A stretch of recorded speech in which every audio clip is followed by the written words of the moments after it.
caggal yettude Allah e julde nelaɗo sallllahu alayhi wa sallam en garti hannde e oɗo kikiiɗe humnude aadi mo jogdiɗen e Pengal Mamadou Alassane Ba ko ina wona joni duuɓi 21 walla 22 somi jomani. Oɗo aadi kadi ko aadi mo tiɗɗo en sanne ko gonga. Eɗen mbaɗo conférence uji e nokkuji kewɗi e nder leydi Sénégal. Eɗen jaara hannde conférence uji 64 walla 65 e nder guri 34 ceertuɗe. Kono nde ɗo ñalande e oɗo aadi omo tiiɗi en no sanne. Omo tiiɗi en e waɗoɓe ɓe pengal ngal, saabu fimde mum e darde mum ko jibinande ɗo fof ma yi ha heddi kañum. Ɗum ko tinnare ko fotɓe wallidede. Omo tiiɗi en e ardiɓe ɓe, omo tiiɗi en e inniraɗo o, saabu ko gotal e jaggi e nder ko wona ko e dow mum woni e nder ɓamtare ɗemgal ngal. En jetti Allah noon dokkuɗo en humnude oɗo aadi. Eɗen belti kadi e ardude e sete timmuɗo. Bisimilla kadi kala mo ganduɗa o ɗemgal ngal ina tiiɗma. Toɓɓere men eɓe mbi ko Senegal leydi pétrole et gaz, gartam e kulhuli. Ɗiɗon kulhuli ni enen e koye men eɗen jogino ɗum e saaha nde ɓe tottata titode nde, saabu en kollirinoɓe wonde nde titode wonande men ko titode abbitinde ko fate faggudu. Te enen ko ɓuuri hewde e gueɗe men, wittoji men kewi yarude koye gueɗe ɗemgal, gueɗe jaydiyankagal, gueɗe pinal. Toon kala ko tottoɗen toon ina jarani en poñodirede. Kono so yaltiɗon natti gueɗe faggudu tan ina waɗi jomumen. Ɗum fof e wade noon ɓe mbi tan tawde ko ɗum aadi yo en kuubno aadi o. Wadde onon heɗotoɓe tedduɓe, jaggu noon min gantu wadde ko arde humnude aadi tan, kono wona toɓɓere nde ganduɗa nde eɗen keɓidi ɗum to banggue ko ɗum namdi ko en keɓidaki ɗum. ɓe mbi ko Sénégal leydi pétrole et gaz, gartam e kulhuli.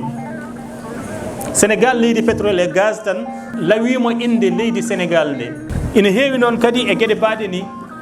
gueɗe ɗe ganduɗa ɗe ko c'est des termes génériques. So kalama tan yimɓe foof puttina guite walla ciiñe jiƴu men kuccita e nder ndin ɗon kelmedi, taw ko ɓuuri ko hen hewde yimɓe ɓe e nder kelme mbaɗe hono ɗon ɓe ɓuuri wawde ko ñamminede kelmedi ndi. Kono noon tawa gartam mum ala hen. Gueɗe mbaɗe ni, expression ngaji mbaɗi ni ko expression ngaji e kala saaha jaltuji, wona faggudu ndu yalti walla yaltani. Yimɓe foof ina ciftoro dans les années 80 expression ngaji mbaɗina après barrage. Hankkadi yimɓe foof ciiñi ñiƴƴi tan ene payi après barrage. Cikki ma taw so ñalawma o yonti ko ɗum waklitande aduniyankore waɗata te on ñalawma après barrage. Sa watti ɗum e pular tan woni so barrage uji paari.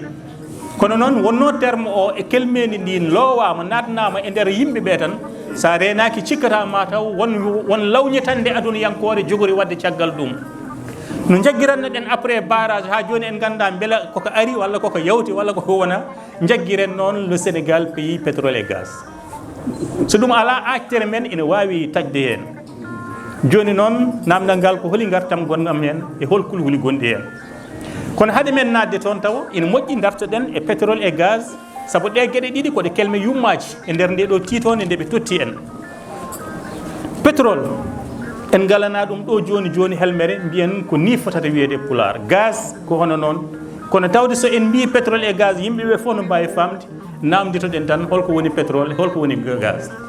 Ma taw so tawi firugo rokkama e to banggue no haralleɓe wurɓe ɗum kaldi ni, ina wawi rokkoye en wawde famde ko ɗum ɗo woni ɗum ɗo. Ko wawi hen wonde foof, pétrole woto nanguiren ɗum ɗon ko waɗeteno e lampaji waɗe e mees no huɓɓe.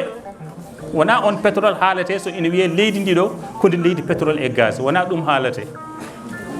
ɗum ɗon calcal wotere e nder calti 12 walla 17 ko hen nden ɗon saltande jeeya te jeeya koye ɓurɗe famɗude to banggue gartam walla nafoore mum ɓuuri tengtude e yonto hande o. To banggue so en duttima e firoji ɗi tawaten e nder dictionnaire uji woni e nder cagguitorɗe ha e ko way noon,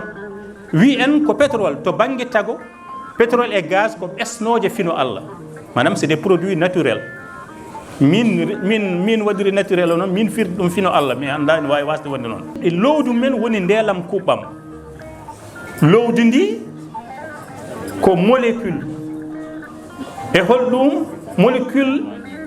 mo ganduɗa o ala ko soomi so wona ko wiyete des atomes de carbure et d'hydrogène.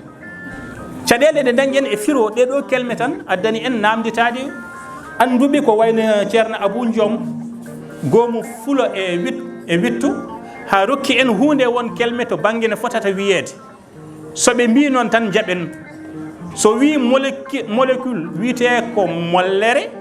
les molécule wiye molle so wi atome wiyete ko mittere les atomes wiye mitte tawde en ganda holko woni molécule en ganda holko so wi molécule mollere tan mbiyen mollere no jaɓirɗen ni molécule tan jaɓiren noon mollere surtout tawde ko spécialiste haade no jaɓirɗen ni atome tan jaɓiren noon mittere joni noon ko neɗɗo haalani en ɗum wona hunde nde ganduɗa nde tan eɗen mbawi wiide koko dagna koko nattina e nder kelmede kam ko wayno wonde foof ko lowdi ndi ko lowdi molle woni des molécule nde ala ko soomi so wona des atomes woni mitti carbure woni kuɓɓam eno wiiri ko ɗum ɗon ɗam ɗon ndelam kuɓɓam noon woodi wiyama ko ina abbo ko famɗi foof million ngaji nogas ɗum ko jibini pétrole woodi ko famɗi foof million ngaji nogas ha million ngaji temet tati e capanɗe joyi hitande ko adi hande ɗo kalaten ɗo yidi wadde wona kesum e nder windere nde wiyama noon ɗum jibina ko e waylo puɗi des végétaux gonɗi e nder leydi leppi leydi walla gonɗi e nder maaje kaɗɗe walla maaje belɗe walla ni e beele ko waylo noon taw on ɗon waylo kadi ko puɗi ɗi ko puɗi uddiɗi walla dambiɗi e ko ɓe mbiyata kaaƴi yummaji mbiyen ɗum les roches mères ko enen tan noon pirdi ɗum kaaƴi yummaji ene wawi taw firango dagaki fawade noon e nguleki ki e dambo oɗo waylo ko kañum jibinoyto pétrole et gaz woɗɓe mbi ala ko ɗum kaaƴe caayoje gonoyi ɗon ko wa hen wonde foof paamiren ɗum e ndiɗo taaride e ndi kelmede nde kalaɗen paamiren ɗum hono noon wona e nder maaji walla e leppi leydi ndi ngam noon wiide pétrole et gaz ko ɗum ɗo e ɗum ɗo ko ni waylori ha yettiɗo ɗum kam en mbawa ɗum famde ni enen e koye men saka wiide eɗen pammina ɗum paamen tan ko ɗum waylo e nder kaaje gonɗi e leppi leydi walla gonɗi e nder maaji tawa wona tan puɗi kono ko puɗi e kala ko ganduɗa ko kurjuro ha e gueɗe goɗɗe ko kañum hokkoy pétrole wadde eɗen mbawi wiide hayso wiyama ko produit naturel kam ko transformation woni ko waylo tago wongo rokki ngon ɗon tago no mbiruɗen ni waɗat jagguiɗen pétrole ko loweteno koye lampaji waɗe mesuji hayso tawi ɗum joni yontande hesere nde ne wawi taw anda ɗum paamen tan ko ɗum tago somgo wawgo saltinde 14 gueɗal walla 17 gueɗal ko konngol pétrole ngol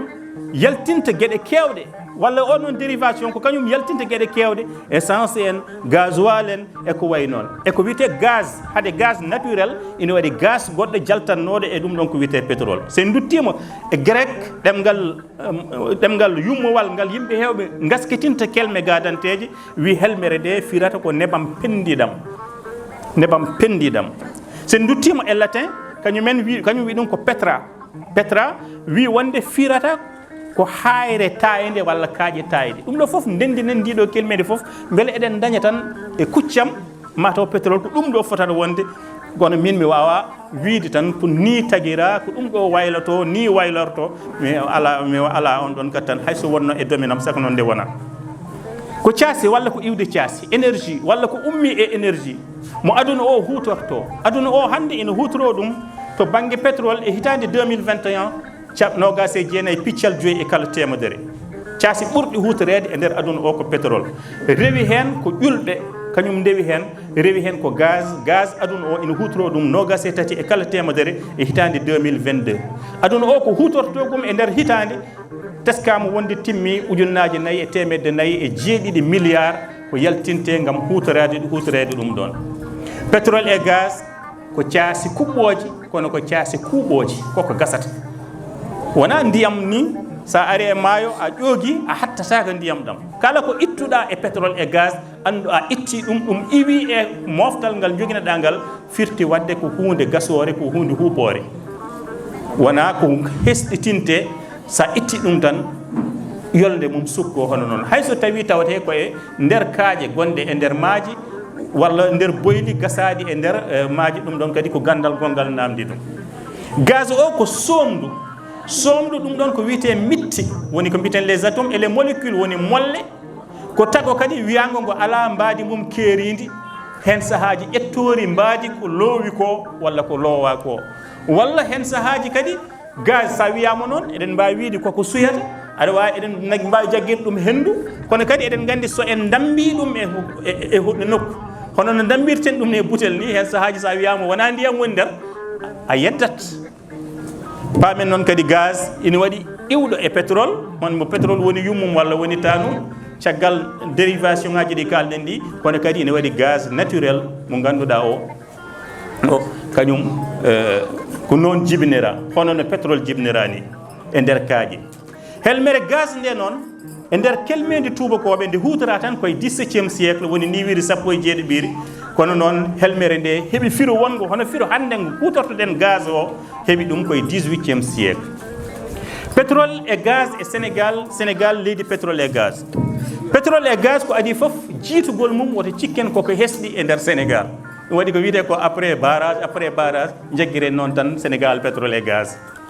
ma wirta heewi ko wirta en yewta taw en tinani eɗen paadi haaji eɗen ciiñi tan eɗen ciiñani pétrole et gaz taw hen sahaji en gandani maɗo ko kalten ko won koko hutora ko ɓooyi pétrole et gaz wona jiitugol mum e sénégal wona ko hesɗi koko ɓooyi ɗo e nder leydi ndi saabu ko hedde 1917 maale pétrole gadane peeñi ɗo e nder dakar taaridi mum e saaha gasgol won forage uji ndiyam gasetenoɗo ɗo 1917 kono noon ko 1932 ɓuri labde wonde godal ngal pétrole e taaride dakaru ha joni koye gasgol forage uji yaltini ɗen ɗon maale kono koye 1952 ko wiyete ko bureau de recherche pétrolière eɓe mbi ɗum BRP ko nden fuɗɗi kañum jiilaw pétrole ɗo e nder leydi sénégal 1952 ha 1977 jiilaw pétrole woni sababu gasgol ko ina abbo e temedere e nogas e ɗiɗi woyndu ɓulli ɗi ganduɗa ɗi ko gabbotoɗi pétrole wona ɗon e fanno artisanal woni fina tawa woni aada woni no gadori ɗen asde boyli walla fannu keso garɗo caggal mum saabu woto jejjiten ko kalanɗen adan ko foof gonnoɗen ko yonto jiimadi tubakoɓe woni 1917 1932 1952 on saaha mbiɗen wonɗo ɗo ko wiyete ko société africaine de pétrole wiyete ko SAP walla SAP 1981 hitan ujunere temedde jeenayyi capanɗe jeetati goo sénégal darni ko wiyete Petrosen gila nden jiilaw pétrole ina jokki gila e dow ha e lugge woni dow walla asate ha e lugge sakkiti e nokku biteɗo Gadiaga ha e biteɗo Sandiara ɗo gaz yiita e hitande 1997 woto jejjiten gila nden